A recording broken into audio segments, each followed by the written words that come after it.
পানি ছিটিয়ে চলছে এক ভিন্নধর্মী উৎসব। চীনের দক্ষিণ পশ্চিমাঞ্চলীয় ইউনান প্রদেশে শুরু হয়েছে ঐতিহ্যবাহী ওয়াটার স্প্ল্যাশিং ফেস্টিভ্যাল। এই উৎসবটি আনন্দের সঙ্গে উদযাপন করছেন অনেকে।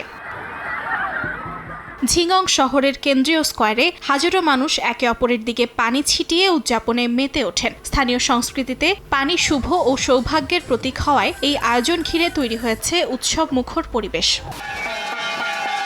উৎসবের অন্যতম আকর্ষণ ড্রাগন বোট রেস। নদীতে রঙিন নৌকা বাইচ আর তীর জুড়ে দর্শকদের উচ্ছ্বাস পুরো আয়োজনকে আরও প্রাণবন্ত করে তোলে। পাশাপাশি লোকসঙ্গীত, নৃত্য ও ঐতিহ্যবাহী পরিবেশনাও দর্শকদের মন কাড়ে।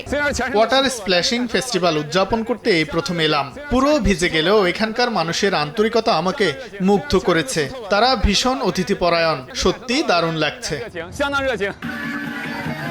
লিংসেং ও ইনজিয়ন কাউন্টিতেও বিভিন্ন জাতিগোষ্ঠীর মানুষ একত্র হয়ে এই উৎসব উদযাপন করেন। সাংস্কৃতিক পরিবেশনার পাশাপাশি পানি ছিটিয়ে শুভকামনা বিনিময়ের দৃশ্য স্থানীয় সংস্কৃতির বহুমাত্রিক দিক তুলে ধরে। আয়োজকরা বলছেন, এই উৎসব স্থানীয় পর্যটন বাজারকেও চাঙ্গা করছে।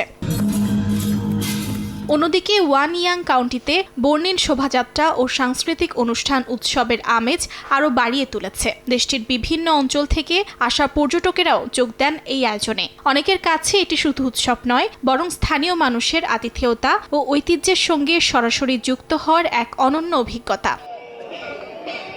অর্জিতা শেহজিন, সময় সংবাদ।